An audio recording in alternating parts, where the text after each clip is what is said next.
Today on RoxomTV News, the Justice Department turns a Fed building renovation into a full-blown test of central bank independence as pressure mounts on Chair Jerome Powell. NASA brings a crew home early after a rare medical evacuation from the space station, reminding us space is still very much not routine.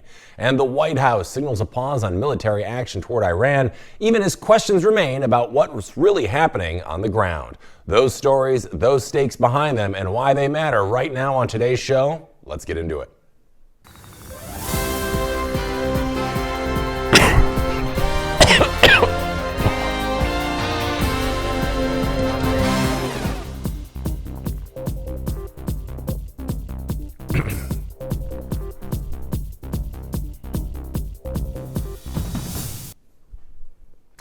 Good morning, happy Thursday, and welcome back to another edition here at RoxomTV News. I'm your host, Hank Hudson.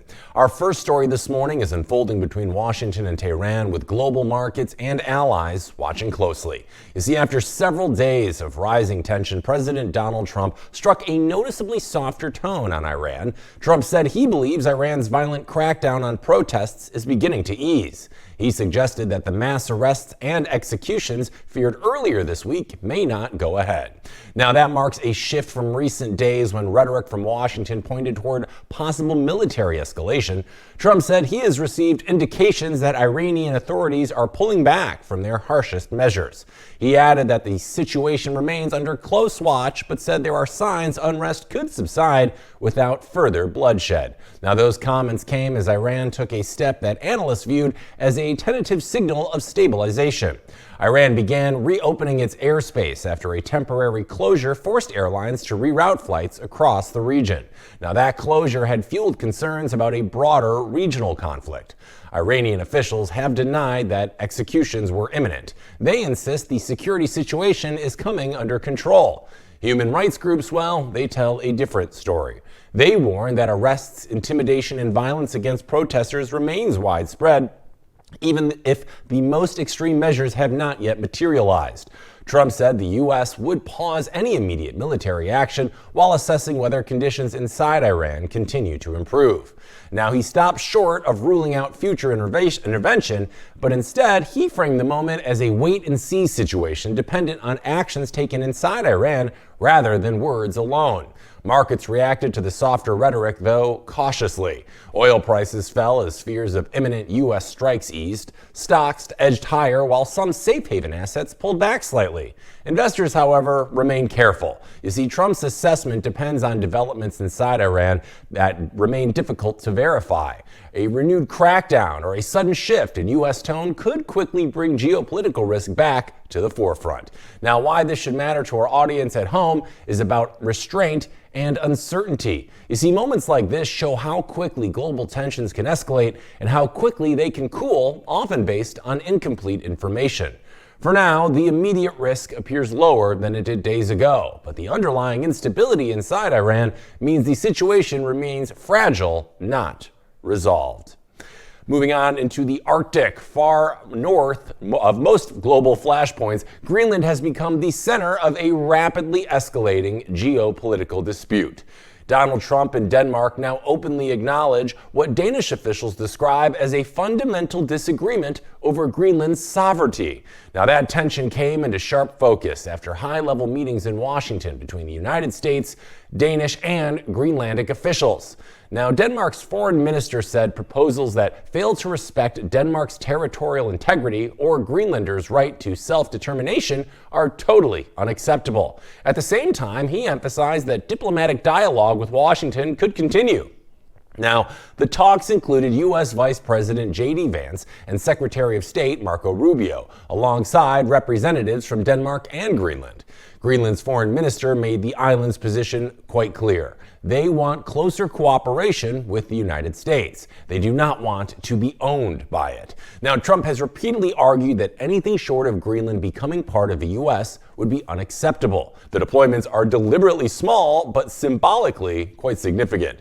Germany is sending a 13-person reconnaissance team. France will send around 15 specialists. Sweden, Norway, and the UK are contributing smaller contingents. Now, officials say this is only the first phase ahead of a larger NATO-linked exercises later this year. Denmark requested the deployments in part to demonstrate that Europe takes Arctic defense quite seriously. And Danish officials argue a U.S. takeover is unnecessary, noting a long-standing 1951 defense agreement already grants the U.S. broad military access to Greenland. French President Emmanuel Macron has now convened an emergency meeting of European leaders to discuss Greenland alongside wider security risks. Now, why this should matter to viewers at home is because this is about how power is asserted in an ever-changing world. This dispute shows how strategic territory, military posture, and alliance politics can all collide very quickly. And it highlights how even remote regions can become pressure points with global consequences. All right, joining us on this morning's program, the man who can connect the dots like no one else, Nolan Bowerly. Nolan, how are you this morning? Happy Thursday.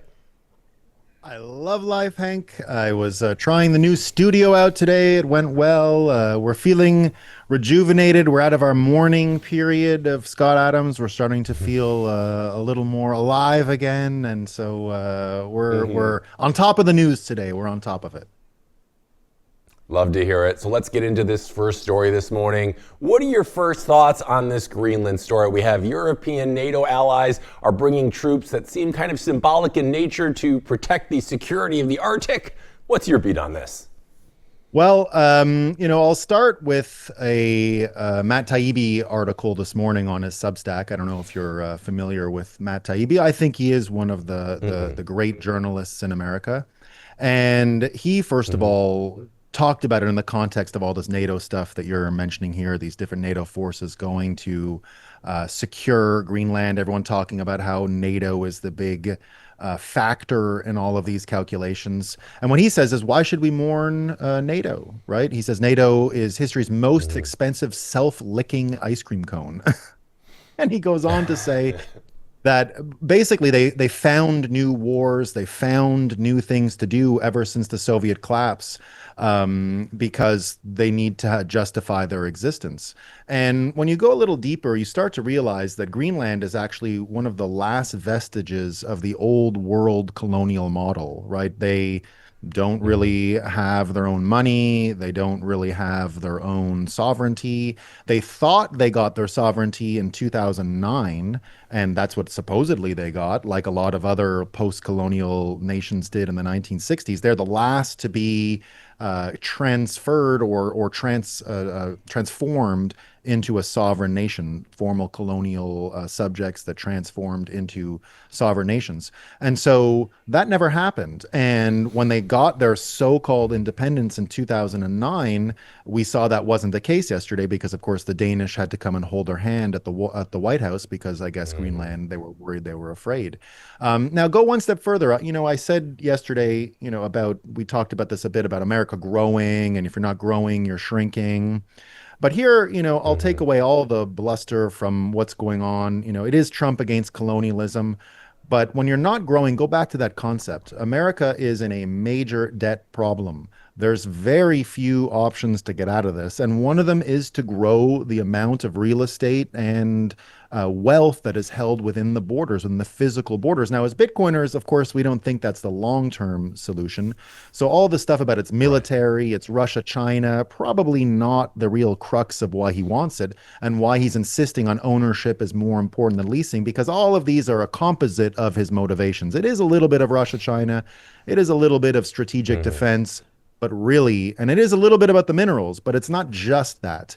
It is about the actual real estate. It is about America having to grow, because growing the actual physical size of the country is, along with Bitcoin, probably the only way we're going to get out of the structural economic pit that we're in. So if the cost of this is NATO sovereignty and the World War II institutions for the preservation of America, I say it's a good trade. I mean, should we take the Europeans seriously? They banned Ava Vlardingerbroek from going to England yesterday. How much of an ally is that? That's a great Bitcoiner. She's from Holland. She might say some stuff on the internet that some people don't like, but she literally got banned. She's not allowed to go to Hmm. England anymore. She'd not be the person I would be afraid of coming to my nation if she started to come, you know? Yeah, and you talked about taking Europe seriously in this. Right now, we're seeing these small but very deliberate military deployments from Germany and other European countries, and they're being described, as I mentioned earlier, as symbolic rather than operational. So my question to you, Nolan, is what message is Europe actually trying to send with this move right now? To me, it looks like posturing to their own population. It's just messaging because people feel sad that America's a bully and they want to do something about it. And if nothing's done about it, then they get seen. I'm trying to mind read, but I think that's the reason. They can't go to Russia. They'll talk all Yeah. day about how Russia's a problem, but they can't even pick up the phone and talk to them. They're too afraid of a phone conversation with Putin. They haven't even tried diplomacy in 2 years, 3 years now. What are we? No, four. What are we at? Right. 2022, 4 years. 4 years. They haven't even tried. Give them a call. Maybe it'll work out. They ignore them. So in this case, Yeah. they've got to find ways to look tough. And this is the one that I guess that keeps their population from being so angry with them. You see it in Canada. You'll see Canada losing the trade war to the United States, but you'll see politicians say, "We're going to fight." What are you going to fight? What are you talking about? Yeah. Like, not a good look. Yeah. So that's what I Yeah. see going on. That's what I see going on. Yeah, it definitely seems like posturing at its finest. They got to show face, like you said, to their own population. But like, what are you going to do? The United States has the biggest military in the world by an exponential amount compared to everybody else. So it's like, yeah. And an interesting thing about this story is Trump has been incredibly direct in saying that anything short of Greenland becoming part of the U.S. is unacceptable, while we have Denmark and Greenland are drawing this hard line on sovereignty. My question to you, Nolan, is how unusual is it to see allies like this publicly disagree this openly over territory? It's an interesting thing to see in today's day and age. Yeah, like you said earlier, and like a lot of people allude to, the World War II consensus, which presented a fixed border vision of the future of the world, that was kind of one of the end of history. Remember, they said that we solved everything in the 80s, by the 80s, and we were at the end of history, that everything was just going to be fixed, and it was just a straight line to a Star Trek future. And that's not exactly how it played out. So the tensions have been there for a while. We have seen some desire for these smaller sovereign states to come about, for people to realize sovereignty. Now, we're not talking about this case, we're talking about it growing. So this is not, the trend has been to have a few divisions like Czech and Slovakia. There have been a few border changes, but it's usually separating countries to bring what I would Right. characterize as sovereignty closer to individuals. But what we're seeing here is the expansion and the growth.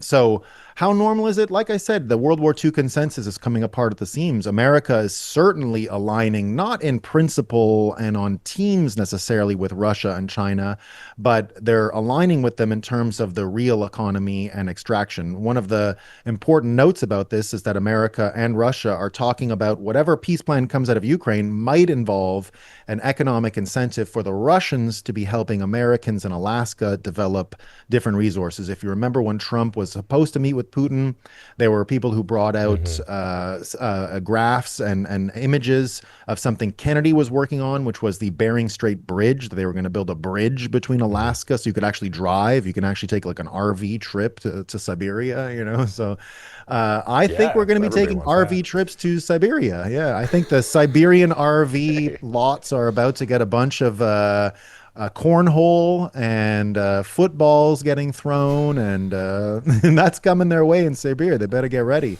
That's the kind of invasion we're looking forward to if this plan works. It's an RV invasion of Yeah. fun across, and we'll get some expertise, and that's the opposite of what the bankers are talking about. That's the opposite of the NATO Hmm. banking alliance, which was really just a big military slush fund that everybody corrupted and used. That's why Trump's actions on military are so important, right? Trump going after their financial ties, he's pulling them away from that Wall Street infrastructure. When he came out and said you can't do the stock buybacks, you can't do all of the financial engineering, you're not part of the financial system anymore, you saw Palmer Luckey agree with that, saying, look, if you're on the dole, if your money and revenue comes from public funds, they have every damn right to tell you how much the CEO gets paid, how much of their operating budget goes into, because they were taking straight checks from the Pentagon to juice their stock and then paying other executives in stock.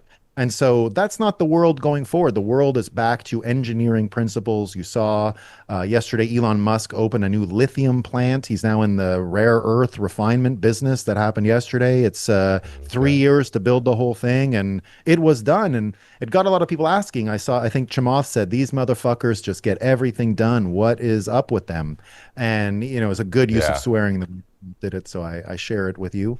But that's what you got from this expansion. And you know, other people can say, oh, we're going to build it and we're going to do an MOU, we're going to build it soon. They actually built it. It's already done. It's already producing product. And there was a whole question about how does Elon always get there? And the truth is, it's because, you know, people say he's a good engineer. No. He's a manager who's able to put engineers and prioritize the engineering experience ahead of the corporate buyback, the stock buyback, the financial engineers. So that's the direction of the economy. And that's what the British and the NATO and all these folks have chosen: the opaque military expenditures. They've chosen the opaque military, industrial, financial complex versus what Trump is supporting and what he's trying to produce out of the Russia peace deal. And that's why the insistence on ownership of Greenland is there. You need it in your balance sheet in order to actually run away from this inflation problem that was caused from all of the inability to account for and you know, just go back to what Matt Taibbi is saying. NATO's been around all these years. Remember, we had one moment the window cracked open when Eisenhower was president and he warned about the military industrial complex. And we recycle that comment because it was the one time someone showed us what was really going on. You hear about that military industrial complex. You've heard about it for 70 years now. And because it was the one time anyone admitted that it was there. Kennedy died long after, and I don't think we can verifiably prove that we've had civilian control of the U.S. military and the financial side of the U.S. military since 1963. And that's one of the promises of the U.S. Republic, that you have civilian control over the military. I can't say we've had that since the 1960s, and that's why you haven't heard a word about the military-industrial complex other than conspiracy nuts and Bitcoiners ever since, and why things are really turning over and why you see this conflict. Yeah, and I want to zoom out a little bit on this because this story is more than just about Greenland, right? And I want to talk like longer term. What does this episode we're seeing kind of tell us about the NATO alliances and how they're evolving when member states feel pressure, not just from rivals, but from within the alliance itself? It kind of sounds like from our previous talks, like this might be the beginning of the end for NATO, or maybe that's already started. Yeah, and it comes with that idea that NATO, right? They were passing these budgets, there was money going into the system, and it wasn't really ending up where it was intended. You heard Trump for a long time criticize NATO's expenditure. It's why America has become overly powered inside of the NATO alliance, because they contribute the most money. It's that meme you see sometimes. You want to find out why America doesn't have free healthcare, and you'll see some kind of flotilla and everything because they paid for all the actual hardware for war.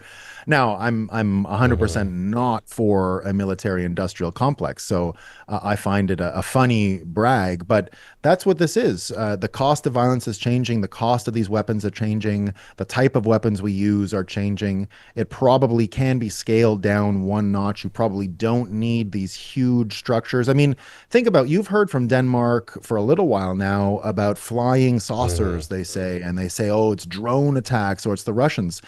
I'm not sure they have enough air defense in their own territory to stop drones. And I don't mean that as a joke, even though it's hilarious. I don't think they can stop drones. I mean, like, if this was America, some hillbilly would take out his gun and say, well, let's knock it down and see what's going on here, and we'll figure this whole mystery out. They can't do that. Scooby-Doo could handle this, right? They can't figure this out in Denmark. And they're going to take Greenland. So it's about Yeah. responsibility, accountability. They haven't really provided it. They haven't provided security for their areas. So it's natural this thing is being torn down. It's what caused the trouble in Ukraine in the first place. Is NATO that worth it? That it would scare Russia to this extent, and have Ukraine threaten to join for their own security? The better solution is the one Trump has, which is to tie us up so much economically, not in these big groups that have to go find an enemy in order to get justification for their existence. NATO needs Ukraine. It needs Russia in order to justify its existence. Remember, Putin tried to join NATO, and Clinton agreed. Clinton and him were talking at the very beginning of Putin's time as president. They overlap for a few months, right? The election is in 2000. Putin comes on January 1st, 2000. So they have almost a year together as leaders of Russia and America. Bill Clinton sat down with Putin, and Putin told Tucker Carlson this. Putin said, I'd like to join NATO. Like, what are we talking about? Like, what do I have to do to join NATO? Like, and then we can just solve all the world's problems if we're together and not enemies. And Clinton said, hey, that's a hell of a good idea. And he agreed to it in person when it was just the two of them. The next day, of course, the generals, the financiers, everyone came around him, and he went to Putin. He said, that ain't going to work. We're not going to be doing that. And so you want these economic ties so that people aren't incentivized to keep fighting. And Trump saying that he's going to give security commercial guarantees to commercial exploitation of what's going on in Ukraine. And then if Russia attacks, they're attacking Americans. So it's not exactly NATO. It allows you to at least have 1 minute of conversation about what's going on before it enacts an Article 5 and everyone's going to kill each other. So it at least gives a bit of a commercial buffer zone. So that's where things are headed. The European nations, Europe itself, is going to reemerge out of this, and the EU, these pan-national, supranational bodies like NATO, like the EU, are going to lose power in all of this configuration because sovereignty and these different expressions of sovereignty don't have to become homogenized and smooth over these supranational bodies. They can be the free expression of what Ukraine wants, which is not the same as what Czech Republic wants, which is not the same as what Denmark wants. And then maybe finally, the Danes can keep the drones out of the sky on their own, and we shall have peace.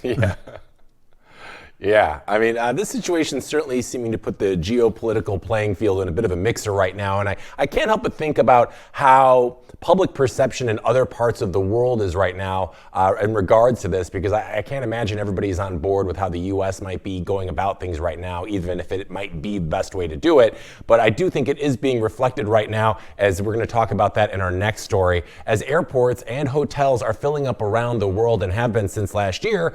However, the United States was moving in the opposite direction. You see, foreign visits to the U.S. fell 6% in 2025, according to new global tourism data. Now, that drop came even as worldwide tourism spending reached an all-time high. The World Travel and Tourism Council reports global travel spending rose 6.7% to $11.7 trillion. The U.S. remained the world's largest travel and tourism economy overall, but it lost momentum compared to Europe and Asia. You see, industry officials say immigration policy played a central role here. Visa delays, stricter border scrutiny, and unpredictable entry experiences discouraged many travelers. Now, the impact was especially pronounced in Latin America. Visits from Mexico and Colombia declined noticeably. Mexican travelers who did visit the U.S. tended to stay for shorter periods of time. Arrivals from Canada and Europe also fell. And as a result, foreign tourist spending in the United States dropped 7% last year. Domestic travel helped soften the economic impact, but it did not offset it entirely. Meanwhile, competing destinations surged ahead. France and Spain each attracted more than 100 million visitors. By comparison, the U.S. welcomed roughly 68 million foreign visitors in 2025. Tourism leaders warn that trend may continue into 2026. Rising costs, visa backlogs, and geopolitical perceptions are making the U.S. less competitive. And that is happening at a time when travelers have more choices than ever before. Global tourism is projected to grow another 4.5% next year, and industry officials fear the U.S. could miss out on a meaningful share of that growth. Now, why this should matter to those of you watching at home goes beyond leisure travel. Tourism supports millions of jobs, from hospitality to transportation to small businesses. And when visitors choose other destinations, that economic activity follows them. And over time, those choices reshape which countries benefit most from a growing global travel economy. Bringing Nolan back. Nolan, what's your beat on this? Is this surprising to you? Is this what you would kind of expect given the global tensions we're seeing right now? What are your thoughts? Yeah, I wouldn't necessarily tie it to global tensions and tensions entirely. It's a few factors, but I can summarize it like Okay. this: America has had really bad inflation compared to a lot of places. Like I've been in Asia a couple times. You can still get a $5 lunch in Japan. You can still get a $5 lunch in Hong Kong. I've been on South Beach recently, and a slice of pizza is 30 US trash tokens. A cup of coffee in South Beach is 15 US trash tokens. The rest of the world is completely bamboozled by these prices, like crazy amounts of Yeah. inflation in certain places that you just don't find in the rest of the world. Europe is still relatively cheap for groceries and eating out compared to America. Eating out in America has become a total luxury. Now, that doesn't explain everything because Yeah. Canada has experienced the same things. The other part of it is just the truth, and it's I think immigration or tourism, pardon me, is going to be a really good proxy to understand if America First as a concept is working. Because the truth is, Hmm. America actually sucks compared to a lot of jurisdictions. Our airports are shit. The infrastructure is shitty. It's expensive, hard to get around in some Hmm. cases. At the same time, I say this as someone who loves the United States. It's not at its best right now, especially when you compare it to Hmm. Japan undergoing one of the great immigration or tourism boons of its entire history. Again, mostly because people Hmm. have caught on how cheap it's become to go there, right? It's very inexpensive. They haven't had the kind of Yeah. inflation. But ultimately, what I think a reasonable vision of America First is, and a reasonable destination for the whole MAGA movement, is that America indeed does become the greatest tourist country in the world. Maybe not during Trump's mandate, but going forward. I mean, Hmm. America withdrawing from the world and not being the policeman of the world anymore is going to have ramifications on Europe, and all these people who have been at each Yeah. other's throats ever since the World War II consensus did bring peace, the Pax Americana, the American peace that came about from American mega power status. Now, what I do Hmm. think is going to happen with America on the continent is actually going to free up travel on the continent. I believe the golden Hmm. age of America will be RV rides from Siberia all the way to Tierra del Fuego. I think you're going to be able to do the whole continent one day. I think people are going to come to America, buy an e-bike, go onto bike trails, and see the most peaceful, safe, and beautiful country in the world. Our national parks are unparalleled. The future of the American Yeah. economy, because all of this develop, like even with robots and everything, we're never going to have the same kind of industrial base that MAGA hopes for. It's never going to be a bunch of Hmm. people going to a factory, a bunch of people mining. I'm sorry, those jobs are not coming back. The business headquarters, the Hmm. operations and supply chains may, but you're not going to have a bunch of dads and moms heading down the factory line and getting all that stuff together, because Hmm. that's not the way we're going to build it. So, what economy will take over America? It has to be Yeah. tourism. It has to be that it's a safe place to visit, that the world wants to come here to spend a vacation, and that it's inexpensive to do so. And so Right. we're not even close. But MAGA is just getting started. And I do believe that's the Right. end game, the end result of that whole movement is that America, the whole continent, becomes the place to visit, and that America is the centerpiece of that, that you can buy an e-bike when you arrive in the country, sell the e-bike when you leave, and that's your whole transportation, and it costs Hmm. you 1,000 US trash tokens, and you're able to go and see everything. So the future of America is visiting. This is just a sign of how far America's fallen. This is just a level set about how bad it's become, because there's no reason why America shouldn't be the number one tourist destination on earth, outpacing France, which is beautiful but small and not as amazing as America. A Yeah. beautiful place, let's not deny it. So is Japan, so is Yeah. China, a lot of these places, but America has the chance to be number one. And that we're not there is a sign of how much work is left to be done. And I do think it's going to get there on the current change.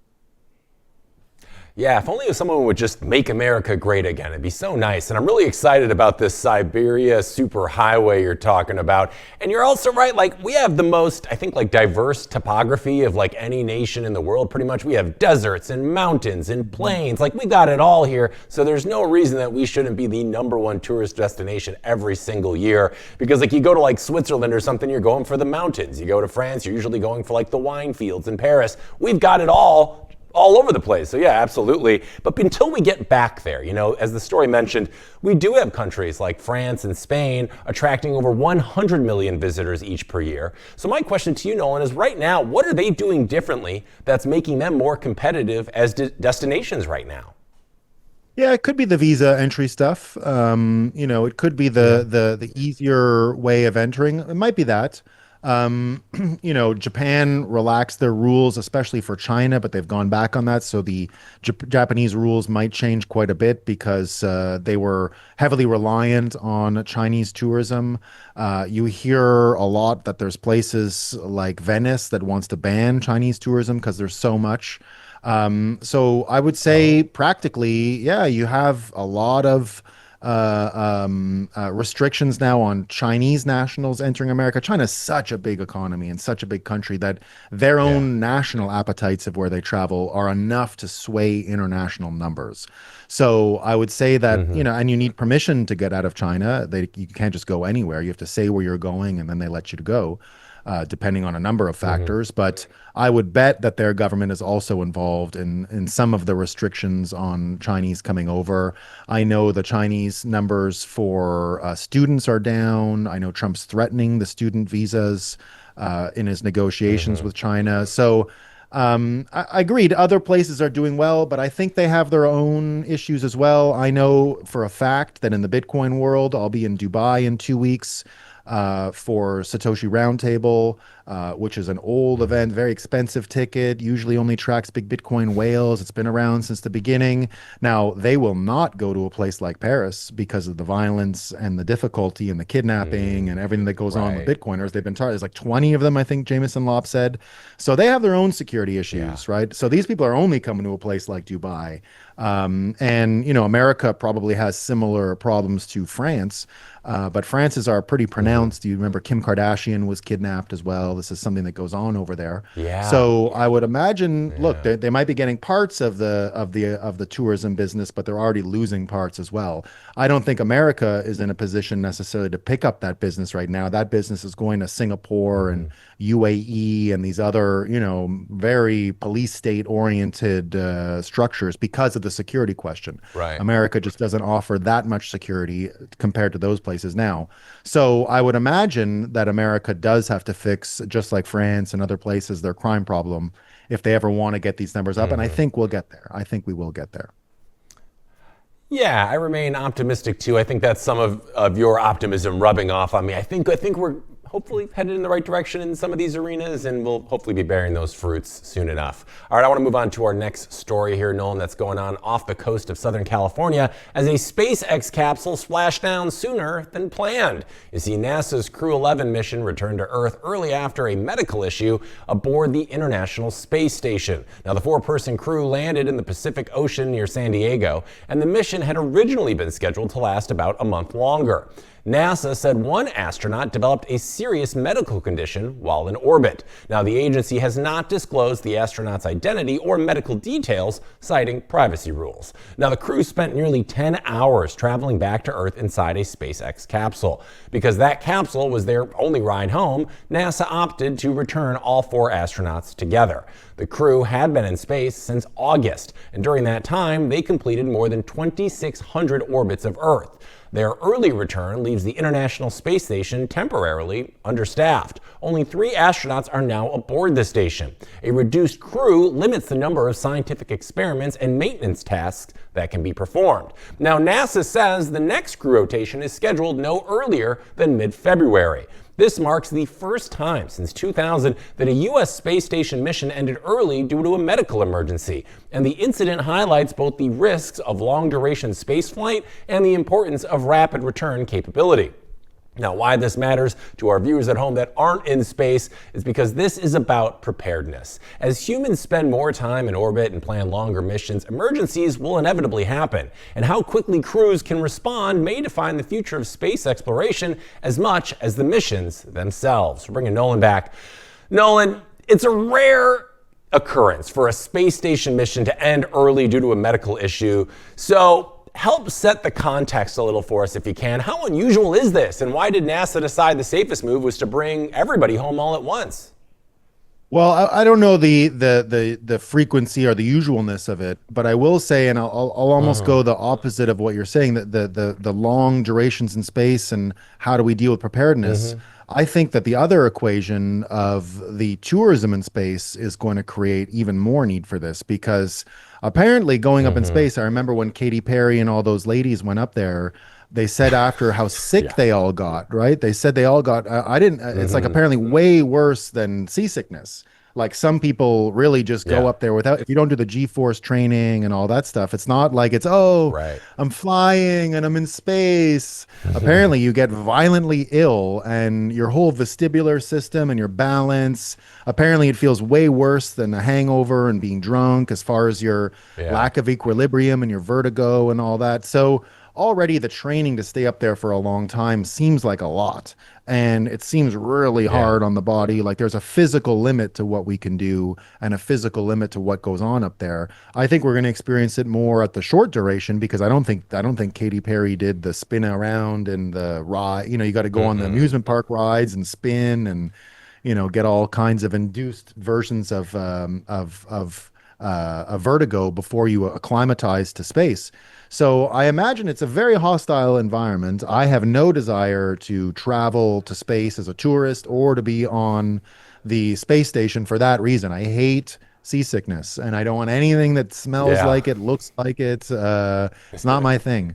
So I imagine, look, this is, we're going to more than ever. I mean, what do we hear? There's how many starships that Elon is going to build? I think he's got like 100 starships, the big heavy ones, those giant ones. He's got like 100 of them ready. So I think it's going to be pretty soon up and down. So we're going to engineer our way out of this by making frequent up and down.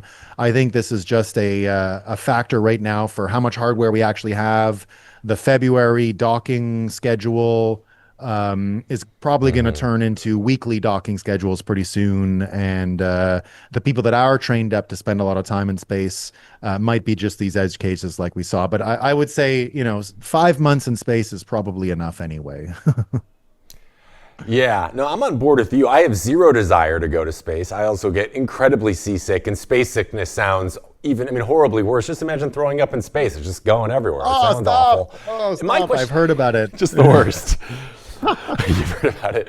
I guess my question is, why do you think people, specifically like John Q. Public, would even want to go to space? Is this like the next iteration of Manifest Destiny? Is it the best Instagram photo ever? I don't understand people's desire to go to space at all. What's the appeal? Experience is the new, you know, yeah, it was. Remember when Tough Mudder came out? Tough Mudder was a really interesting business case, because what they were really selling were indeed profile pics.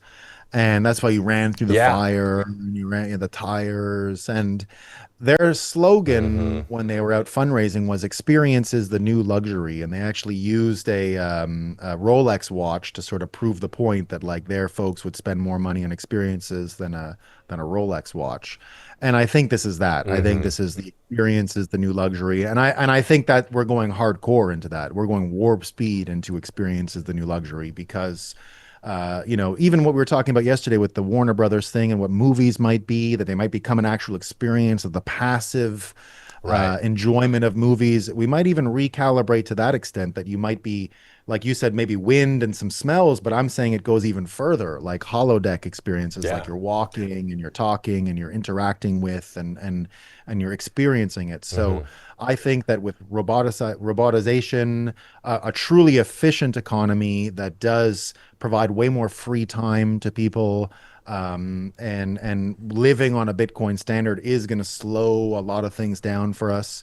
And so I do believe that the trend will stay, that experience will be what most people's time is spent on, instead of working on a Yeah. factory floor. Like I said, that's never coming back. The robots are doing it. The automation is going to do it. So human life Yeah. really will be about what we're doing. And, even the economy of LA, like I said, travel being the number one the benchmark, or the basis of American tourism is or the American economy is going to be Hmm. tourism, people coming there. I think this Yeah. fits into that. It's more tourism, more experience is the new luxury. And so I do believe it's going to be a real consumer thing. People are going to be popping up and down when there's 100 starships. I just won't be one of them. They can have my Yeah. seat. I think this. Yeah, it sounds fun until we experience, Challenger 2027 or 30 or something. Like, I feel like the second that happens, and God willing it doesn't, I think we're gonna have a lot of people rethinking this luxury travel to space for fun and games situation. That whole parade that you mentioned earlier with like Katy Perry and stuff, and it had, what was it, Oprah's friend, Gail Weathers, like just the most random Something like that. hodgepodge. I didn't understand any of that, and I don't think I ever will. And I'm learning to accept that. All right, we're going to take a quick break here at Roxom TV News, but when we're back, we're going to be talking about the crypto company Lemon that is launching Argentina's first Bitcoin-backed credit card. We'll be back with that and more on Roxom TV News right after this quick break, so stay tuned.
Welcome back to Roxom TV News. It's now time for our Bitcoin story of the hour, and this one's happening in Argentina, where trust in banks has been fragile for decades, and Bitcoin is being put to work in a new way. You see, the crypto exchange Lemon has launched what it calls the country's first Bitcoin-backed Visa credit card. Now, the card allows users to lock up Bitcoin as collateral to access peso-denominated credit lines. Now, importantly, users do not have to sell their Bitcoin, but customers must post at least 0.01 BTC as collateral. Now, that currently equals just under $1,000, and in return, they'll receive an initial credit limit of roughly 1 million Argentine pesos. Now, the Bitcoin is held as a guarantee, not converted to fiat. And Lemon's new product taps into Argentina's long history of financial instability. From repeated devaluations to 2001 Corralito banking freeze, savers learned some very painful lessons. And as a result, many Argentines still hoard US dollars and cash. Reuters estimates roughly $271 billion sits outside the formal financial system. Even recent tax amnesty efforts only brought a fraction of that money back. Now, by letting users borrow against Bitcoin, Lemon is turning a trusted savings asset into everyday spending power. Bringing Nolan back. Nolan, what are your first thoughts on this? Seems like we've seen these Bitcoin credit cards before, but this is the first one in Argentina. That's a little surprising to me. It seems like they've been ahead on the Bitcoin curve for a while now. What are your thoughts on it? Yeah, this is them being ahead again, and in a very particular way, in a very overt way, in a very easy to understand way. They've been experiencing what we call bimetallism for a long time now. Bimetallism, before the Federal Reserve, was the financial system. It wasn't a gold standard. It had been one before that, but it turned into bimetallism. What bimetallism is one money for consuming, one money for saving. So if you'd go to Argentina for the last 20 years and you'd say, how much is that cup of coffee? They would give you the peso price. But if you'd say, how much did you pay for that car? they wouldn't know how to say it. They would say, oh, they would say Hmm. the dollars. How much money do you make? They would say dollars. How much did your house cost? They would say dollars. So they already existed on the level of one money for consumption, one money for saving. Bitcoin is suggesting, Bitcoiners suggest very often that we're going to change the entire global economy into fiat currencies being used for consumption for now, as a sort of midway point Hmm. into a liminal space, if you will, before we get to an actual Bitcoin standard. And that's what it looks like is happening. You've got the one money for consumption, and now explicitly being used for a credit card, which is for consumption. So this is already Hmm. how the Argentine mine works, right? Having money that is savings, Hmm. producing the consumption version of the currency is exactly what you would expect an Argentine to do. It's exactly how Argentines have been living. It's exactly why they were first on Bitcoin. And so seeing this product and the innovation here, I like it's sort of consumable amounts of Bitcoin. It's the consumer level amount of $1,000, and Hmm. it produces the consumer money. So it looks like the right product for that market. It makes entire sense why they'd want to do it. And as a fun note for you for bimetallism, the book and movie Hmm. Wizard of Oz are actually about bimetallism. They were written during the time of bimetallism. Oh. It was not ruby red slippers, they were gold slippers. Sorry, silver slippers on a gold road, not ruby red on a yellow brick. It was silver on Ah. gold. The farmers were the silver users, and that's where the economic imbalance had happened. The tornado is populism, just like Trump often models himself on McKinley, and McKinley was the president at the time. He was there for this populist period of 1890s. Frank L. Baum, the writer, was a part and a member of the political populist party. The Cowardly Lion was the political populists because they would always fall apart, and they were cowards, basically. Wizard of Oz was the politicians, the Yeah. witches were the banks. The point was a quid pro quo: go get me the power of the banks and bring it to me, which was the deception that they fell for, which created the Federal Reserve. So there you go, Hmm. Wizard of Oz. You know. Man, that's why I love having you on this show, Nolan. For the longest time, I thought The Wizard of Oz was just about a middle America country bumpkin trying to get home with her group of Monster Mash friends. But apparently it was about bimetallism. So I'm learning so much this morning. I love it. And, you and I, back to the story here, are aware that, Argentina has a long history of banking crises and currency instability. And I feel like we're starting to see some of that now here in the United States and other parts of the world. Our currency doesn't seem quite as stable as it used to. But I get the feeling that like Americans aren't looking at places like Argentina as kind of a canary in the coal mine of like what might be coming down the line. Why do you think that is? Are we just not going to be addressing these problems maybe the way they need to be until they're really hitting us hard at home? Like, do you have any thoughts on that? Because like we see what's Yeah, happening in real time, but yeah. Bitcoiners are. This is what we've Yeah. been saying for a long time. The mental frame of Bitcoiners really does go to explain all of this. Indeed, war Mm-hmm. doesn't choose, you don't choose war. War chooses you. And Mm-hmm. sometimes people just can't face reality. It's a hard thing to face. It's difficult to face. It's not, the '08 financial crisis.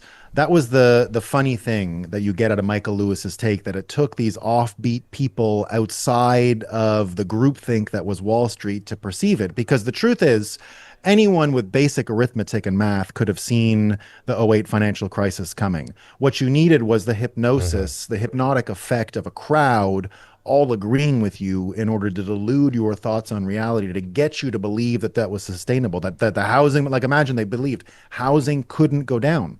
Well, it Right. was crazy. And the It, vast majority believe yeah. that. Yeah. So, but the truth is Trump is suggesting it. I think we are headed to a bimetallic world. I think that the way to engineer out fiat currencies is to embrace them for what they want to be. They want to be public policy money.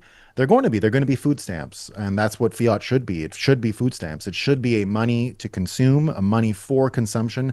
In the same way the peso is used for Coca-Cola and coffee today, one day the American dollar, and it's one day coming soon, that the American dollar will only Mm-hmm. be good for Coca-Cola, cheeseburgers, and coffee. And that, I've never been for the Bitcoin meme. When can we buy coffee? I don't care. I don't buy coffee with Bitcoin. Maybe in 30 years on a Bitcoin standard, sure. But I have no problem buying Yeah. coffee with a credit card to this day. It was not what I was waiting for Bitcoin to solve. I had no trouble buying Bitcoin. The problem I had was governments printing money. That was the problem that I had. Right. And it got solved. So Americans, indeed, it's a problem with reality. We teach economics and all this stuff using math, as if math explains what's going on. There's nothing to do with math. It's all Right. psychological, and we fall into the trap of teaching it as math because there's numbers. Because there's numbers, we think Right. math. Well, just do the math, and then you'll come up with the conclusion. That's not how things work. The economy is a No. psychological engine. It's all psychological, and people's wants and fears are what drives it. They're going to learn lessons like the Argentines learned, and they're not fun. But that's what it took to get Argentine. And what resulted was Argentines were first on Bitcoin because they understood this. They already understand the peso is for coffee and Coca-Cola. It's very obvious. A bimetallic world of food Yeah. stamps and Bitcoin is probably the right way to taper the Ponzi of fiat. And so you're going to taper the Ponzi using this method. Yeah. And another thing that I thought was interesting about this particular story was they mentioned that Argentines hold around $271 billion outside of the formal banking system. So I guess my question is, like, what problem is Lemon actually solving with this card on kind of a day-to-day level with all of that money just existing Well, outside of the system? I mean, I could even tie tourism into what we were talking about. Argentina experiencing a really good resurgence right now in tourism because all these folks are, it's beautiful food, beautiful people, nice culture, nice architecture. A lot of people are coming. So that's, I think a big part of it. But when I was there, because the peso is such dog shit, because it's so garbage, and can only buy coffee in Argentina. Like you can't even buy coffee outside of Argentina with that money. And what you'll find is, and I didn't know this, your own bank card, your American bank card, your ATM card, they don't actually work over there to take out cash. You can't actually access Argentine cash using your card. What you Oh. can do is use a stable coin or Bitcoin to get Argentine pesos because even the peso exchange is on a black market. You won't get the real price with US cash. You can use US dollars around there, but you'll get ripped off. So this is a way for, I don't know if it's available to tourists, but it is a way to create a new liquidity line to pesos because they can't actually go through the normie bank infrastructure. If you go there, yeah, like you go into Mexico and you take your American bank card and your ATM card and you put it in the machine and you get pesos out. If you go to Europe, you get euros out. If you go to Canada, you're going to get Canadian. The bank you won't. It'll ask you for an extra $2 trash token fee to get the money out, but that's all it'll be. It'll still work. It can't even read the number of the card down in Argentina for pesos. You're just out. Oh, wow. And so, yeah, so Yeah. creating swap lines and technology between the peso and Bitcoin would have been helpful for me when I was down there in November. I had to borrow money off people. I literally didn't understand that was a problem before I went. And I was like, what do you Yeah. mean? Like, and you also don't take, Yeah. like, I took not even the credit card, like I took my Uber and somehow my credit card wasn't locked into the Uber because everything changes when you get there. And it made me call the car for cash and I didn't pick up on it. And I arrived and they're like, no, you chose cash. And I'm like, it's 2 a.m. and I'm at my hotel. I don't fucking have pesos. And I had to Yeah. borrow money from the hotel. I had to say, put extra on my hotel, give me the cash so I can pay the taxi driver. The funny thing is, I asked him how much it was, and he gave me the number, and I was sure because of the length of the ride, he meant 50 US dollars. And I went, oh, well, that's normal. It's Yeah. cheaper. Wow, that's pretty cheap actually. And then I find that it was only Yeah. 15, and I actually had enough like random dollars. I had a bunch of $2 bills that I'd collected. And I was like, actually, no, I can take mine. Yeah, I have got some $2 bills Oh, here. Don't man. worry. All right. So the big takeaway, though, just for our audience, Bitcoin, U.S. trash tokens, Argentinian dog shit peso. Got it. I think we've learned a lot this afternoon, or this morning, Nolan, and we always appreciate you coming in with your insights, expertise, and experiences and sharing those with us. So as always, thank you so much for joining us on the show today, and we're excited to see you next week. Yeah, it's true. It's Thursday. Yeah. I won't see you till Monday. Okay. Well, have a It great is. Friday. Yeah. Have a great Friday. Have a great weekend indeed. I'll see you on this new Restream platform next time. So that'll be interesting. Yeah. Good luck with it. It went okay with me this morning. So don't be too worried about shifting over and all that. So have a great rest of the show. Oh, See you no. all on Monday. See you Monday. See you. Thanks, Nolan. All right, we're going to take a quick break here at Roxom TV News, but when we're back, we're going to be jumping into our second hour where we're going to have not one, but two guests joining us. Of course, we'll be joined by Walker America, one of Roxom TV News' other amazing hosts. And then we're going to have another special guest, Eric Yakes, who will be joining us to talk shop. So stay tuned. More Roxom TV News and top stories coming your way right after this quick break. Welcome back to Roxom TV News. Now, as we move into the second hour of today's show, here's a quick recap of what we covered during the first hour of today's program. President Donald Trump signaled a pause on immediate military action toward Iran, saying he believes the government's crackdown on protests may be easing. Markets responded cautiously, with oil prices pulling back, though uncertainty remains as human rights groups warn conditions inside Iran are still unstable. Next, tensions in the Arctic escalated as European countries began deploying forces to Greenland in response to pressure from the Trump administration on Denmark. The moves are limited in size but heavy in symbolism, highlighting how strategic territory and alliance politics are colliding in a region that is becoming increasingly important on the global stage. And finally, NASA brought its Crew 11 mission home earlier than planned after a medical issue aboard the International Space Station. The rare early return underscores the risks of long-duration spaceflight and the importance of being able to respond quickly when emergencies happen in orbit. All right, joining us for the second hour of today's show, we got the man himself, Walker America. Walker, happy Thursday. How are you? Always great seeing you. Always better when I'm back here with you, Hank. So yeah, it's going to be a fun show, I think. Glad to be back here. Glad we're kicking off now the second week of this this co-hosting. We're going to have some fun and give people what they need, which is hopefully some good news. Yeah, we got some good stuff planned for our second hour. You and I are going to be covering a couple of things. We'll be taking a deeper look at the Justice Department's investigation into Fed Chair Jerome Powell and why a dispute over renovation costs is turning into a much larger test of central bank independence and political pressure.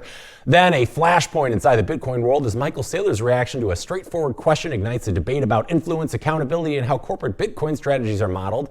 And then later, we'll head to Uganda, where an internet shutdown during elections pushed Jack Dorsey's BitChat to the top of the app charts, offering a real-world case study in censorship-resistant peer-to-peer communication. It's sexy stuff, so let's get the stinger rolling and get into it.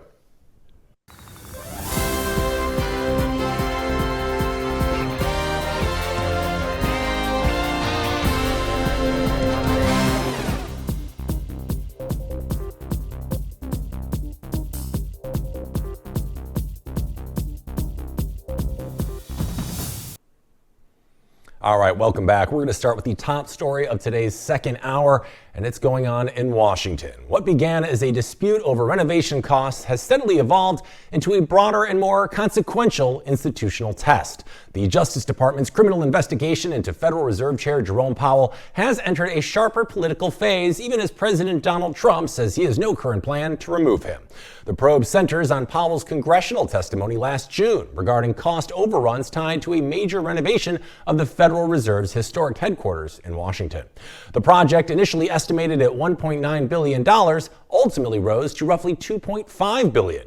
Now, under ordinary circumstances, disagreements over large construction projects are handled quietly through audits, hearings, or internal reviews. In this case, however, the renovation has become a focal point in Trump's broader effort to pressure the central bank over interest rate policy. In an effort to address accusations that he misled Congress, Powell has now provided senators with detailed documentation breaking down the increased costs. According to the Federal Reserve, those increases reflect higher labor and material prices, asbestos and lead remediation, and design changes required to preserve buildings that are nearly a century old. Powell has denied any wrongdoing and has described the investigation as politically motivated. He has also linked the pressure campaign to his refusal to cut interest rates as aggressively as the White House has publicly demanded. Several Republican senators have defended the Fed's independence, warning that the investigation risks crossing institutional lines. Now, some GOP lawmakers have described the probe as overly political. Here's how that defense sounded during remarks on Capitol Hill. I know Chairman Powell very well. I will be stunned. I will be shocked if he has done anything wrong. North Carolina's Tom Tillis vowing to block any Trump-Fed nominees. It's another example of amateur hour as far as I'm concerned. And in an extraordinary joint statement, every living former Fed chair, several Treasury secretaries, and other top economic officials issuing a rare rebuke of the Trump administration, warning the inquiry threatens the Fed's independence and the U.S. economy, writing in part, it has no place in the United States, whose greatest strength is the rule of law. Even Trump's Treasury Secretary Scott Bessent has expressed frustration with the investigation to President Trump, according to a source familiar with their conversation, calling it a distraction. House Speaker Mike Johnson backing the administration. No, the Justice Department is not being weaponized. Now, despite the escalating rhetoric, Trump told Reuters that he has no immediate plans to remove Powell, saying it is too early to determine whether the probe provides grounds to do so. At the same time, the president has continued to criticize Powell publicly and has reiterated calls for his removal. This is how Trump addressed the issue earlier this week. Mr. President, you mentioned the market there. I've got a question that might affect the markets. It's the Jerome Powell situation. He's the Fed chair. I know you've said you had nothing to do with the investigation, the criminal probe into him, but you have been criticizing him for most of the last year. And even some prominent conservatives say it looks like political retribution. And some prominent conservatives also love it. So, you got to mention them too. What do you say to that accusation? As you grow older in this position, you have to mention the other side. More people like it than not. He's been a lousy Fed chairman. He was reappointed by Biden. I was a little surprised at that because I didn't think he really earned his stripes. He's been too high on interest rates, and I call him too late. He's too late to reduce. He should have reduced them by more. Despite that, we fought through that. In addition, he heads up a construction situation on a rebuilding of a little building, two little buildings called the Fed. Yeah. You know where they are. You've seen them a million times. Yeah. I think I could have done that job. I could have fixed them up for $25 million. He's into billions and billions of dollars, and it looks like they won't open for a long time. And he's either corrupt or incompetent. Now, the Justice Department has framed the investigation as a routine inquiry into the potential misuse of taxpayer funds and has declined to comment further. Now, inside the Federal Reserve, however, concern has been growing. Senior officials told Politico that the institution now finds itself in a difficult position, worried that legal pressure could chill decision-making or erode confidence in the Fed's independence. Powell's response has been notably more public than is typical for a Fed chair. Now, that includes a rare video statement reflecting concern that silence could be misinterpreted as acceptance of the allegations. The reaction has also extended beyond the United States. Central bank leaders from Europe, Canada, and other major economies have expressed support for Powell, warning that political interference in the U.S. monetary policy could destabilize global markets. Executives on Wall Street have echoed those concerns. Several CEOs have cautioned that sustained pressure on the Fed could ultimately raise borrowing costs rather than reduce them. But for now, Powell says he intends to remain in his role and continue performing his duties with integrity. Now, what began as a dispute over renovation spending is now widely seen as a broader test of how far legal pressure can be applied to an independent economic institution without altering its behavior. Now, so far, financial markets appear to be taking a measured view to all of this. See, despite the unprecedented nature of a criminal probe involving a sitting Fed chair, major equity indexes have treated the episode as political turbulence rather than a systemic threat. The S&P 5, Dow Jones Industrial Average, and the Russell 2000 all recovered early losses and closed near record highs. That response suggests that investors are distinguishing between short-term political drama and longer-term institutional damage. Now, initially, some traders worried that the probe signaled a serious attempt to undermine the Fed's independence. That concern briefly revived talk of a sell America trade. Those fears eased a bipartisan resistance emerged in Congress, and global central banks publicly voiced support for Powell. Now, European central banks officials added to that very message, cautioning that attacks on central bank independence can have ripple effects across global markets. Still, markets are not entirely dismissing the risk. While equities rallied, other asset classes behaved more defensively. The U.S. dollar weakened while gold and silver moved to record highs. Volatility measures briefly ticked higher. That pattern suggests that investors are hedging institutional risk even as they continue to buy stocks. The International Monetary Fund has long warned that erosion of central bank independence can destabilize financial systems and unanchor inflation expectations. For now, earnings inflation data and growth remain the dominant forces driving equity prices. But analysts do caution that sentiment could shift quickly if legal pressures escalate or confidence in monetary policy begins to erode.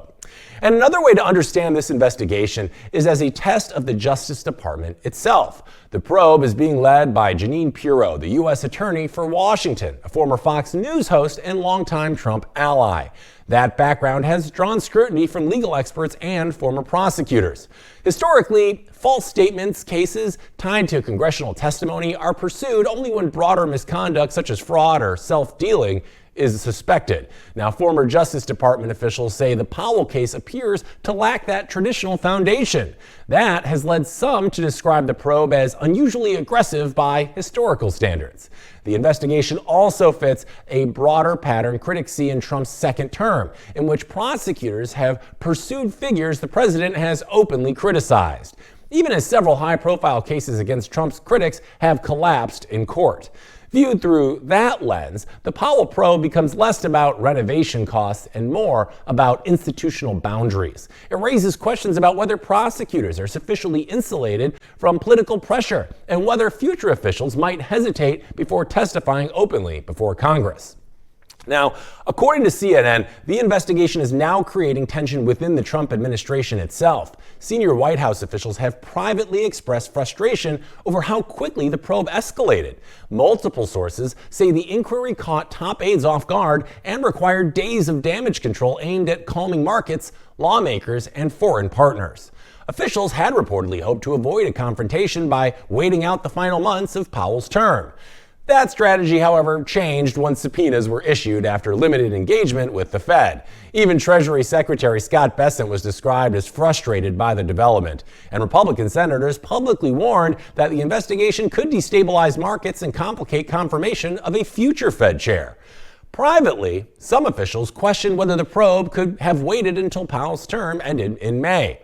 Now, for much of Trump's second term, JP Morgan CEO Jamie Dimon has maintained a careful balance in his relationship with the White House.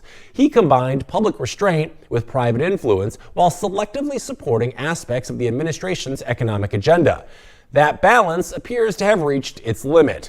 Dimon publicly warned that legal or political pressure on the Federal Reserve could undermine central bank independence. Trump responded by dismissing the criticism and questioning Dimon's motives. Executives now describe growing unease about how to engage an administration that appears to be willing to single out dissenting voices. Dimon's experience has become a bit of a cautionary example within corporate leadership circles. It illustrates how even carefully managed relationships can unravel once institutional boundaries are challenged. And the most lasting implications of this probe may lie ahead. You see, analysts warn that the greater risk is not whether charges are ultimately filed. It's whether future Federal Reserve leaders internalize the message that resisting presidential pressure could invite personal scrutiny.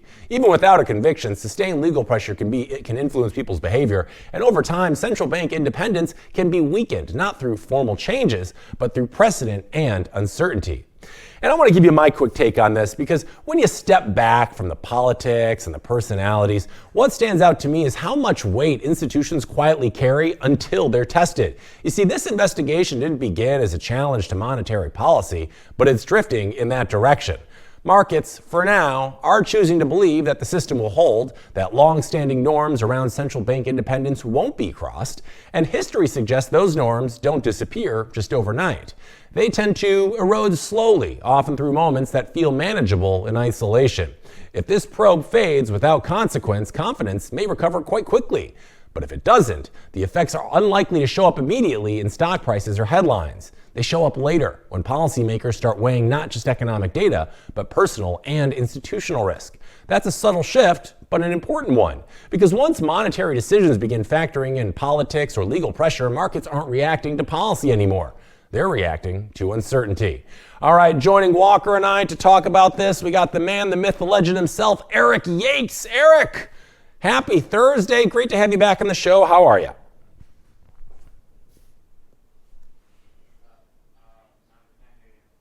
Yeah, I'm not hearing Eric, guys. I think we got an audio thing here.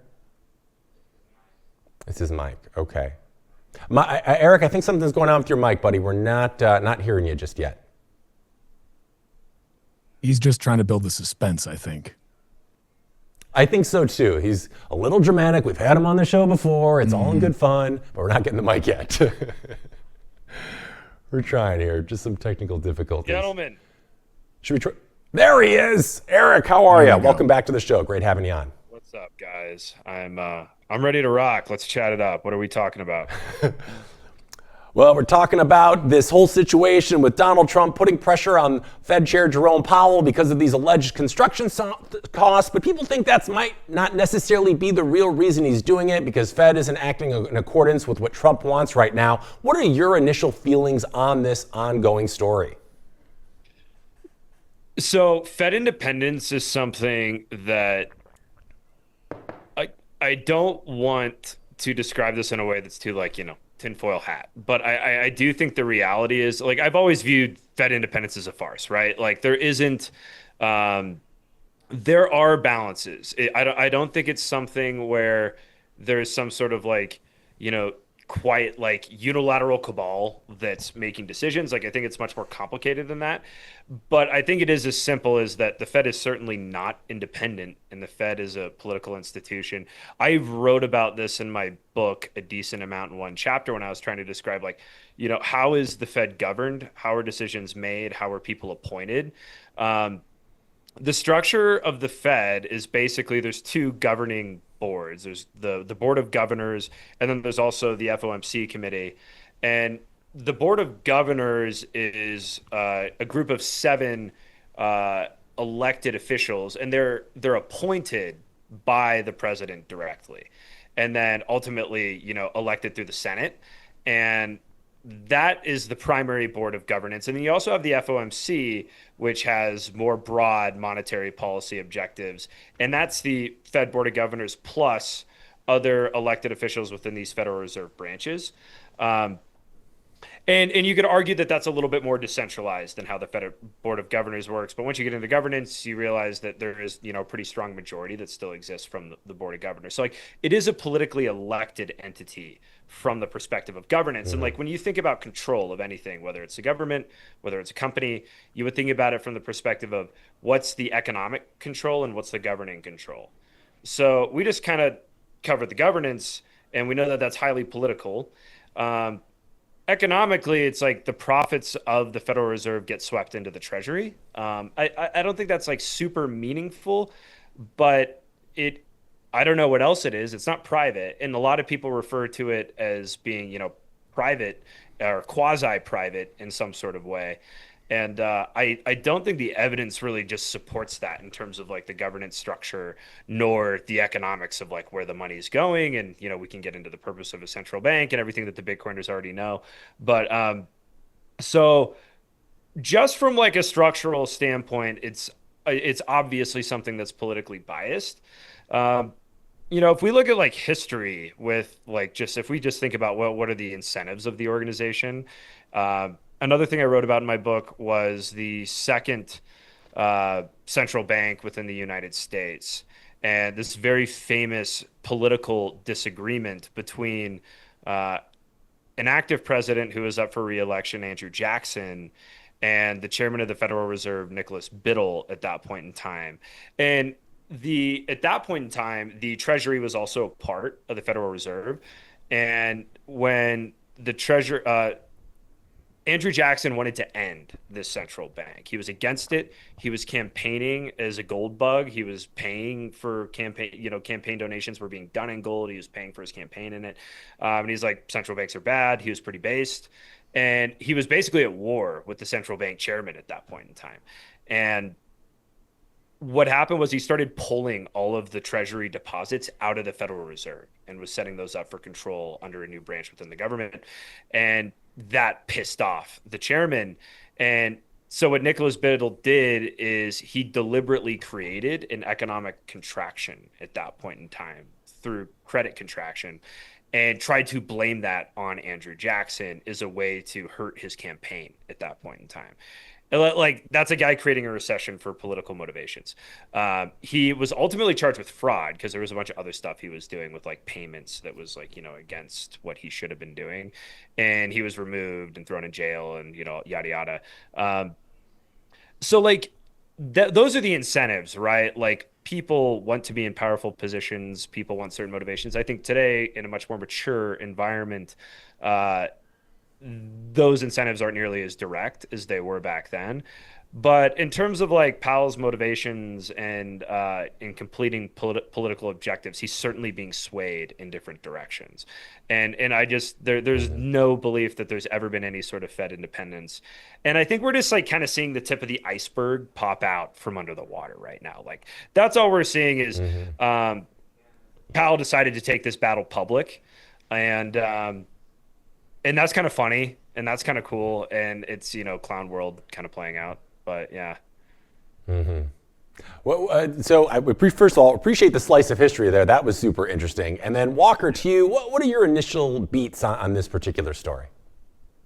I think Eric really diagnosed it well. And one of the things that really jumps out to me here is that whatever one might think of Trump, the guy has an incredible knack for bringing out the things that are usually done in quiet, in back rooms, and making them very public, turning them into WWE wrestling matches, full out, coming off the top ropes, just putting people in rear naked chokes. This is what he tends to do: is he takes these things that were previously done in very hushed, very private and very polite ways, in Washington D.C., where there was deal making done in smoky back rooms, and he just takes it out in public when he doesn't get what he wants.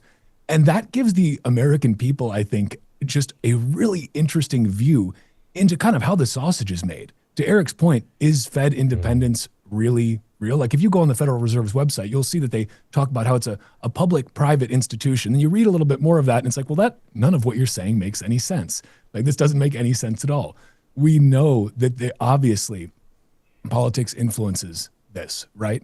And it necessarily does, and not just politics, but let's say the big banks very much have a lot of influence in this too.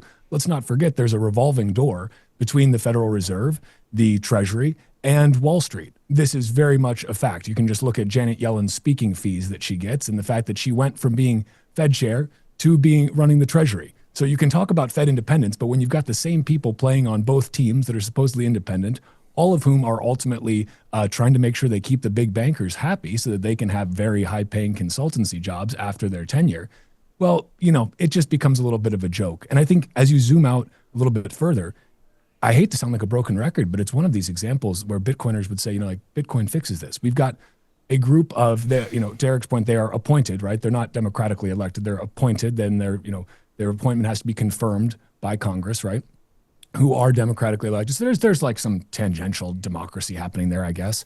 But ultimately, these are unelected banker bureaucrats who get to set the price of money and decide how much new money to put into circulation, how much liquidity to juice the economy with.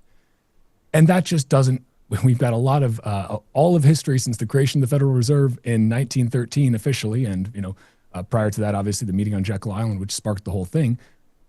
You've got just time and time again, the Fed does not prevent any of the economic crises. The Fed's actions typically extend those crises. And ultimately, the one very much, let's say, recurring factor is that the average American gets the shaft. The average American sees their purchasing power destroyed year after year after year. People who hold a lot of assets, hey, you love the Fed's printer, right? But for the average person who's just trying to get by and wondering why is the cost of everything going up forever? Well, if you tell them, hey, it's because an unelected group of banker bureaucrats set the price of money and print money out of thin air, they start to look at you like a conspiracy theorist. But I think that's changing a little bit now. I think people are waking up to the fact that this system just kind of doesn't make any sense. And honestly, to the calls of, people saying, well, the Fed needs to be independent. It's like, Fed Lives Matter movement right now. It's just incredible to see every single central banker, every single big banker around the world coming in defense of poor Jerome Powell. And it's like, gosh, guys, could you be a little bit, at least be a little bit more, cloak and dagger about it? This is all just a little bit too on the nose. I don't know. To me, it just really exemplifies what an absolute clown show our entire fiat world is. But hey, I'm just a kooky conspiracy theorist. No, I think there's definitely some truth there. But there's another part of this story that I would love to get your guys' takes on. We've seen Trump, since the first term in office, kind of run he has a bit of a vindictive streak to him. He'll appoint people, then they'll not go along with the way he wants, and then he looks for retribution and tries to bury them. We saw it with a lot of his cabinet members. We saw it with Scaramucci. We're seeing it now with Powell. Is that a bigger problem? Is that something we should be worried about, guys? Eric, I would love to hear your take on this. And you're saying just like of more punitive behavior from Trump going forward towards people that disagree with him? Yeah, it just seems like it's been a common thread throughout his first term, and we're seeing it now in his second term. You're either on the Trump bus or you are very much getting thrown off of it. And a lot of these people are people he initially appointed. I mean, didn't he appoint Powell during his first term? Yeah. I think that when I was watching, so I'll go on record. I actually never voted for Trump, but I didn't, vote liberal or anything either. But when I was first watching him in the early Republican primary days, and I was like, this is beautiful. This is comedy. This is one of the funniest things I've seen in my life. And it was definitely the most interesting Republican primary in history. And so I was one of the early owners because I checked his website before like the Make America Great Again hat existed. And I was like, oh, this is a badass hat. And I think it's like on my Facebook from back then or something of me wearing that hat in like 2014 or 2015, whenever it was. And what I loved about Trump, and it's just like what happened during that point in time when that was his S-curve in terms of his rise of influence and power back then. And what he did is he brought in a new dynamic to Washington. And it's something that it takes, like, not a lot of people can do. But he was just bullying people and getting a ton of attention for it during that period in time.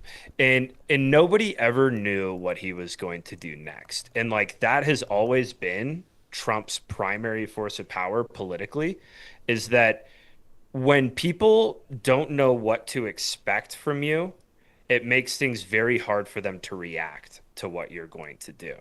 And when you think about other politicians, it's like they're all playing a very similar game with each other up to this point. It's very easy for them to predict certain behaviors because they know if you're a rational actor, then you would probably be doing this.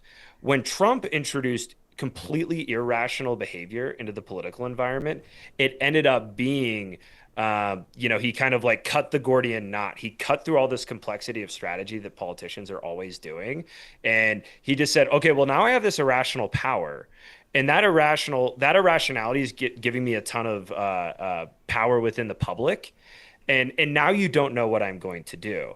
And when you go to a negotiating table, and they go into that table and they say, okay, well, what are this person's incentives? Okay, if I know their incentives, then I know what they're going to do next, or I can at least get a range of options. With Trump, it's like this guy could just blow up and do something insane. And that makes it so much harder to predict behavior and negotiate with somebody. And that actually is a really strong form of power that he maintains. So like, I'm not going to make arguments of whether or not I think it's rational that like he's doing this, if this is some 4D chess calculation, or if it is just like ego or whatever it is, I have no idea. But it does work in that regard. I think like the tariffs were a great example of that. Is he's just like, I'm going to do some crazy shit to get everybody scared and see if I can get a net benefit from it on the back end. So yeah, I think he'll keep doing these things, and the fundamental drivers, I don't know, but I don't really think is all that important. And I think it's like that is what makes Trump Trump. Yeah, no, he's the ultimate political wild card. He does seem to wield that pretty well. I'm being told we got to take a break here in a sec, but really quick, Walker, I would love to get your thoughts on it too before we go to break. I think once again, Eric is spot on here. I don't mean to glaze him too hard, but essentially, when you don't know what somebody's coming to the table with, when somebody is truly a wild card, that this is Eric's entire point, right? Is that you don't know what you're going to get from Trump. He often starts out with the door in the face technique. He doesn't go foot in the door. He doesn't go with a little ask. He goes with the biggest thing. He comes in with the biggest hammer he can possibly have, and he just starts swinging. And then once he's kind of sowed some chaos, then he can take a step back and say, well, how about this? Which is what he really wanted all along. But now it seems pretty reasonable in comparison to him, setting fire to everything, which is what he started out doing. So, I mean, really, like, we know that the guy's a deal maker. He knows how to make deals. He knows how to get things done. Now, how effective he is going to be in the remainder of this second term remains to be seen. Whether or not he can actually get done things like, the Epstein files, for example, being fully released, that remains to be seen. But at least on the subject of the Fed, he seems to be right now swinging that demolition hammer around, shaking things up and seeing, okay, once I come back to the table, once these guys are scared enough, what am I going to be able to get from them? That seems to be where he's going with this. Yeah, you got to give him credit. He does make moves, whether you agree with them or not, and those moves often make things happen. So it's an interesting strategy. I don't really know if I can say I've ever seen anyone do that in the political sphere, but I guess whatever works. Guys, we're going to take a quick break here, but when we're back here on RoxomTV News, we're going to be talking about the interview that is making the rounds along the interwebs, where Michael Saylor gets pretty upset about a simple question he got asked. So we'll be bringing the guys in to talk more about that and other stories when we return after a quick break. Stay tuned. Are you interested in effortlessly growing your Bitcoin portfolio? I sure am. And the Bitcoin credit card by Gemini earns you Bitcoin back on every purchase. You can use it like any credit card, buy lunch, gas, or your weekly groceries, and you'll earn up to 4% back instantly in Bitcoin or one of over 50 other cryptos straight to your account. All that with no annual fee. And right now, you can grab a $200 Bitcoin welcome bonus. It's the easiest way to start building your Bitcoin stack. Just go to Gemini.com to learn more.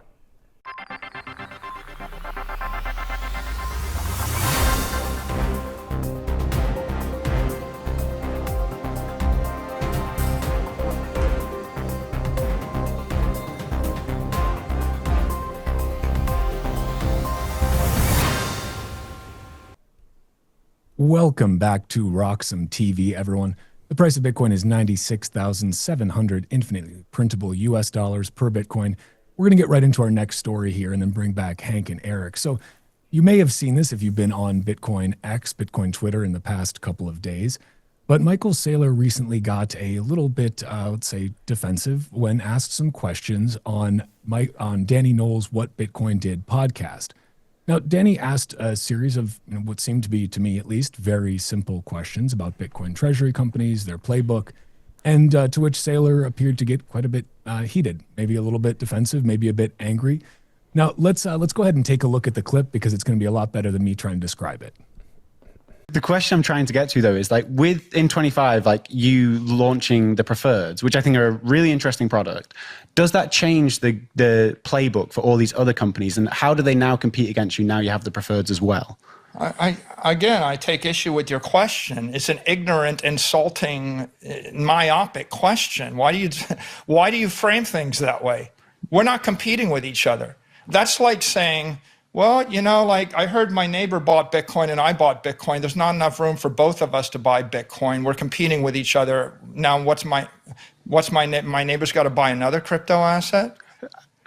Like, we're not competing with each other, Danny. Like that's the ignorant part of the question, right? That's what I take issue with. What you have, if you're a hotel company in Japan, you're competing with other hotel companies in Japan.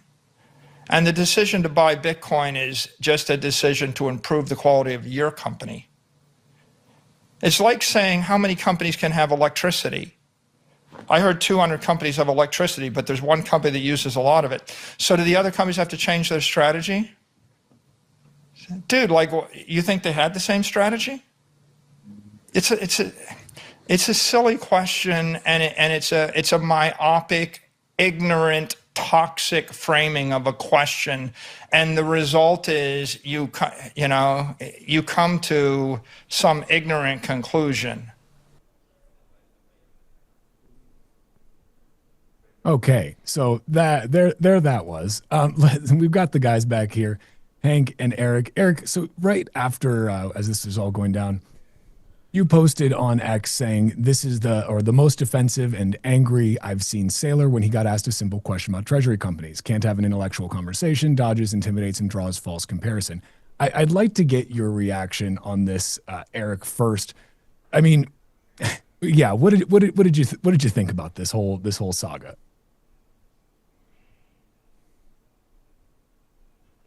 I think the context there, there's a way. I'll start with what I directly think, and then I'll kind of give like the, most like the nicer interpretation of from Saylor's perspective. I think, in the world that I came from, I kind of dealt with this a lot, and like you see it a lot when I work for a private equity fund. Like you're always doing negotiations. There's a lot of different strategies that basically like, CEO type guys do that they practice their whole lives because it's important. Like when you're negotiating or when you're conducting sales, when somebody is asking you a question that you don't want to answer, then it's really important that you don't break your frame, that you maintain your view of the world and you don't accept their view of the world. That's often the best way to kind of like convince somebody otherwise that has a very strong opinion to the alternative. And it doesn't really work all that often. It's the best thing you can kind of do. And other than that, it just means like, you walk away in disagreement. So like, I think with like Saylor's just used to doing this. This is something he's done in boardrooms his whole life. And I think it's something where I could see that in this current situation, he's getting a lot of criticism because his, company stock price is down significantly. And then like, I mean, like one of the things that I think like Danny crushed is that every podcast, I haven't watched a ton of Saylor podcasts, but every time I've seen anything, it's just like, everybody's just kind of like, oh, like, let's ask you like these softball questions and everything. It's like, no, there's a ton of criticism around these companies right now. And these are fair questions to be asking. And somebody should be asking him these questions and being more direct about it. And that's what Danny did. And these are just like reasonable things that everybody wants to know. So I think he just reverted to what he's used to doing.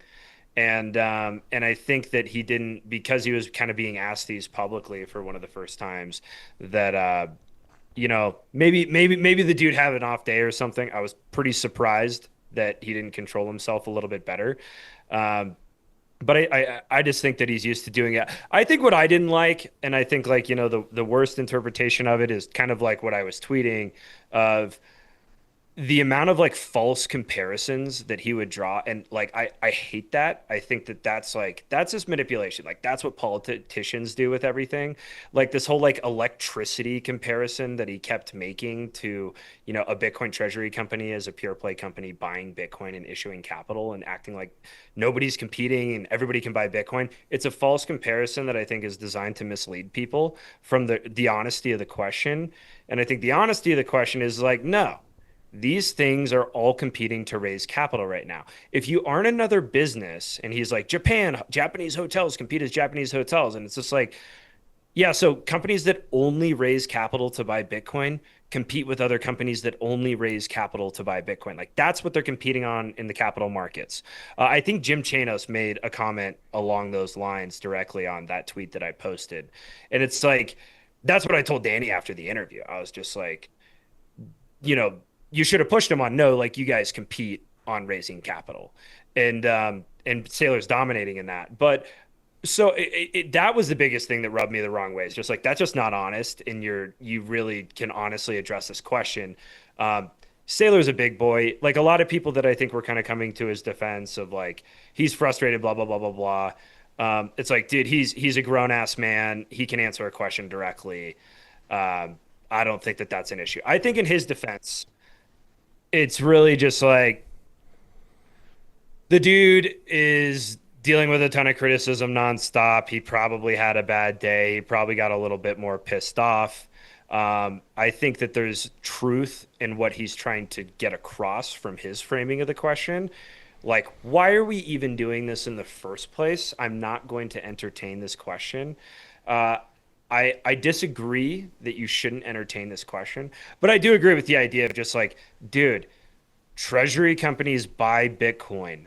That's awesome. We want people to buy Bitcoin. Why are we so critical of these things in the first place? We should be championing them and helping them to raise capital to buy more Bitcoin. Everybody wins when that happens. Like I 100% get that argument. Like I think that that's something Bitcoiners get caught up in too much of just like, it's like, dude, if you really want to go like most people don't want to go do the hard things. Like criticizing things that matter more or fighting in the trenches in some sort of way. And that's usually like when I say fighting in the trenches for Bitcoin, that's like building a business that is, you know, like what you guys are doing. We're educating people on these things. Like that's hard to do. Building a business that's creating a new type of wallet or a new type of technology for Bitcoin, like that's very hard to do. You know, for us as like a venture capital fund, what we do is we go talk to a bunch of family offices all the time that are completely clueless about Bitcoin and have to like, you know, bat down all these bullshit narratives like quantum and all these other things.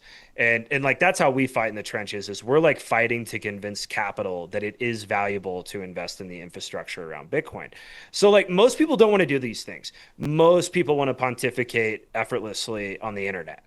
And when you do that, it's a lot easier to just like dunk on whatever is most immediately in front of you. And I think that's who he's talking against is like that group of people. So like, I agree with some of his points, but like there's totally a world where maybe he's on a better day and he would have been like, look, this isn't the right conversation to be having, Danny.